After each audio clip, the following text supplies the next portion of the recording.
ಪುಸ್ತಕ ದೇವನೂರು ಮಹಾದೇವರವರು ಬರೆದಿರುವ ಒಡಲಾಳ. ಈ ಪುಸ್ತಕವನ್ನು ಓದಿದ ನಾನು ಈ ಪುಸ್ತಕವನ್ನು ಸರಳವಾಗಿ ನೆನಪಿನಲ್ಲಿ ಹಿಡಿದಿಟ್ಟುಕೊಳ್ಳುವ ಉದ್ದೇಶದಿಂದ ನನ್ನದೇ ಆದ ಶೈಲಿಯಲ್ಲಿ ಈ ಕಥನಕವನವನ್ನು ರಚನೆ ಮಾಡಿದ್ದೇನೆ. ಈ ಕಥನಕವನವನ್ನು ಒಮ್ಮೆ ಕೇಳಿದರೆ ಸಾಕು ಈ ಪುಸ್ತಕ ನನ್ನ ಕಣ್ಣ ಮುಂದೆ ಬರುತ್ತದೆ. ಇದು ನಿಮಗೂ ಸಹ ಉಪಯೋಗವಾಗಬಹುದು ಎಂದು ಭಾವಿಸುತ್ತಾ ಈ ಕಥನಕವನವನ್ನು ನಿಮ್ಮ ಮುಂದಿಡುತ್ತಿದ್ದೇನೆ. ಕೇಳಿ, ಆಸ್ವಾದಿಸಿ. ಪುಸ್ತಕ ಒಡಲಾಳ.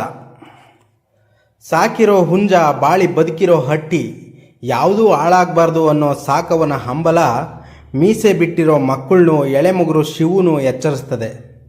ನಾನು ನಂದು ಅನ್ನೋ ಭಾವ ಮೂಡಿಸೋಕೆ ಸಾಕವನ ಎಳೆದಾಡೋ ಕಾಲು ಇನ್ನಿಲ್ದಂಗೆ ಪರದಾಡ್ತದೆ.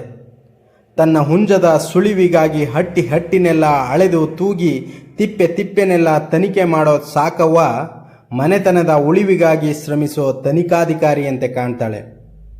ಎರಡನೇ ಮಗ ಸಣ್ಣಯ್ಯ ಅವನ ಹೆಂಡತಿ ಚೆಲುವಮ್ಮನೊಂದಿಗೆ ಸಾಕವ್ವ ನಡೆಸೋ ವಾಗ್ವಾದ ಹಟ್ಟಿ ಮೇಲಿರೋ ಪ್ರೇಮನ ಬೆಟ್ಟದಂಗೆ ತೋರಿಸ್ತದೆ. ಹಳೆಯ ತಲೆಮಾರಿನ ಸಾಕವ್ವ ಮುಂದಿನ ತಲೆಮಾರಿನ ಶಿವುಗೆ ಯಮರಾಜನ ಕತೆ ಹೇಳ್ತಾ, ಯಮದೂತರು ಕಂಡ್ರೆ ನನಗ್ಯಾವ ಭಯ, ಅವರೇನಾದರೂ ನನ್ನ ಕರ್ಕೊಂಡೋಗಕ್ಕೆ ಬಂದರೆ ಯಮರಾಜನಿಗೆ ಹೇಳಿ ಶಿಕ್ಷೆ ಕೊಡಿಸ್ತೀನಿ ಅಂದರೆ ಈ ಭೂಲೋಕದಲ್ಲಿ ನಾ ಪಟ್ಟಿರೋ ಕಷ್ಟದ ಮುಂದೆ ನೀವು ಕೊಡೋ ಶಿಕ್ಷೆ ಯಾವ ಲೆಕ್ಕ, ನಡೀರಿ ನಾನೇ ಬರ್ತೀನಿ ಅಂತಾಳೆ. ಸಾಕವ್ವಳ ಈ ಮಾತು ಅವಳ ಒಡಲಾಳದ ನೋವುಗಳನ್ನೆಲ್ಲ ಪ್ರತಿಬಿಂಬಿಸ್ತದೆ. ಸಾಕವ್ವಳ ಮಾತಿಗೆ ಯಮರಾಜನೇ ಮರುಗಿ, ನಿಂಗೆ ಏನು ವರ ಬೇಕು ಕೇಳು ಮುದುಕಿ ಅಂದಾಗ ತನ್ನ ಮೊಮ್ಮಗೂಸು ಶಿವನ ರಾಜುಂತರ ನೋಡೋ ಆಸೆ ಅನ್ನೋ ಸಾಕವ್ವಳ ಮಾತು ಅಬಲರ ತಲತಲಾಂತರದ ಕನಸುಗಳಿಗೆ ಕನ್ನಡಿ ಹಿಡಿಯುತ್ತದೆ. ಈ ಪುಸ್ತಕದಲ್ಲಿ ಬರೋ ಗೌರಮ್ಮ, ಪುಟ್ಟಗೌರಿ, ರೋಗಿಷ್ಠ ಮಗು, ದುಪ್ಟಿ ಕಮಿಷನರು, ಸಣ್ಣಯ್ಯನ ಎಳೆ 4 ಮಕ್ಕಳು ಹಾಗೂ ನೆರೆಮನೆಯ ಕಾಳಕ್ಕನ ಪಾತ್ರಗಳು ಬಡತನದ ಜಂಜಾಟ ಸೂಚಿಸ್ತವೆ.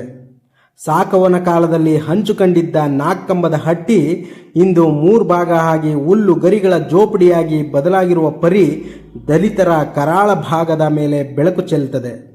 ಎಂದಿಗೂ ಚಿಕಿತ್ಸೆ ಪಡೆಯಲಾಗದ ರೋಗಿಷ್ಠ ಮಗು, ದುಪ್ಟಿ ಕಮಿಷನರು ಹಾಗೂ ಅದರ ತಮ್ಮ ಓದು ಬರಹ ಕಲಿತಿರೋ ಶಿವು ಶಾಲೆಯಲ್ಲಿ ಕೊಟ್ಟ ಹುಪ್ಪಿಟ್ಟು ಹಂಚ್ಕೊಂಡು ಪುಟ್ಟಗೌರಿ ಬಿಟ್ಟ ನವಿಲಿನಂತೆ ಗೋಡೆ ಮೇಲಿದ್ರೂ ಜೀವಂತ ಕಾಣ್ತವೆ. ನಡುರಾತ್ರಿಲಿ ಕಾಳಣ್ಣ ಸಾವುಕಾರ ಎತ್ತಪ್ಪನವರ ಗೋಡನ್ಲಿ ಕದ್ದು ತರೋ 1 ಚೀಲ ಕಡಲೆಕಾಯಿನ ಮನೆ ಮಂದಿಯೆಲ್ಲ ಕೂತು ಒಂದೇ ರಾತ್ರಿಗೆ ತಿಂದಾಕೋ ರೀತಿ ಬಡತನದ ಚಿತ್ರಣವನ್ನು ಕಟ್ಟಿಕೊಡುತ್ತದೆ. ಕದ್ದು ತಿಂದರೂ ಒಂದಾಗಿ ತಿನ್ನಬೇಕು ಅನ್ನೋ ನೀತಿ ಪಾಠ ಹೇಳ್ತದೆ. ಬಡವರ ಹಟ್ಟಿಲಿ ಎಷ್ಟೇ ಕಿತ್ತಾಡಿದ್ರೂ, ಮುನಿಸು ಜಗಳ ಏನೇ ಇದ್ರೂ ಹಸಿವು ಎಲ್ಲದಕ್ಕಿಂತ ದೊಡ್ಡದು ಅನ್ನೋದು ಇಲ್ಲಿ ರುಜುವಾತಾಯ್ತದೆ. ಸಾಕವನ ಹಟ್ಟಿಲಿ ಬೆಂಕಿ ಮುಂದೆ ನಡೆಯುವ ಊರಿನ ಶ್ರೀಮಂತ ಎತ್ತಪ್ಪ ಹಾಗೂ ಬಡವನ ನಡುವಿನ ಸಾಮ್ಯತೆಯ ಚರ್ಚೆ ಸಾಮಾಜಿಕ ನ್ಯಾಯದ ಪಾಠ ಹೇಳ್ತದೆ.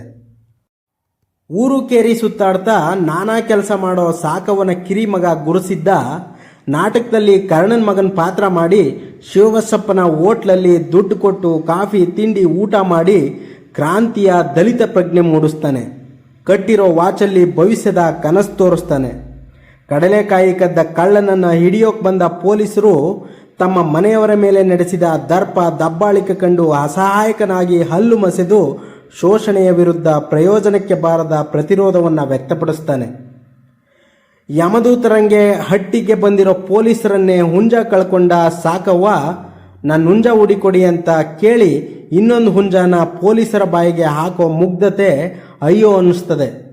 ಓಡಾಡೋ ಹುಂಜನ 4 ಜನ ಸೇರಿ ಹಿಡಿದು ಪೊಲೀಸರ ಜೀಪ್ಗೆ ತುಂಬೋ ಪರಿ ಅಬಲರಾದವರನ್ನ ವ್ಯವಸ್ಥೆ ಹೇಗೆ ಮೋಸ ಮಾಡುತ್ತದೆ ಎನ್ನುವುದನ್ನು ಸ್ಪಷ್ಟಪಡಿಸ್ತದೆ.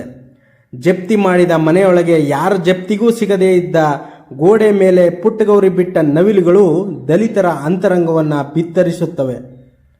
ನಂಜನಗೂಡು ರಸಬಾಳೆಗೂ ಸವಾಲೆಸೆಯೋ ಹದವಾದ ಭಾಷೆ ಒಡಲಾಳದ ವಸ್ತು ವಿಷಯನೆಲ್ಲ ಕಣ್ಣು ಕಟ್ತದೆ, ಮಾಟ ಮಾಡ್ತದೆ. ದಲಿತ ಕೇರಿಯ ಚಿತ್ರಣ, ದಲಿತ ಪ್ರಜ್ಞೆಯ ಅನಾವರಣ ದೇವನೂರು ಮಹಾದೇವರ ಒಡಲಾಳದಿಂದ ಹೊರಹೊಮ್ಮಿ ಸಾಹಿತ್ಯ ಲೋಕದಲ್ಲಿ ಹೊಸ ದರ್ಶನವನ್ನೇ ಸೃಷ್ಟಿಸಿಕೊಟ್ಟಿದೆ.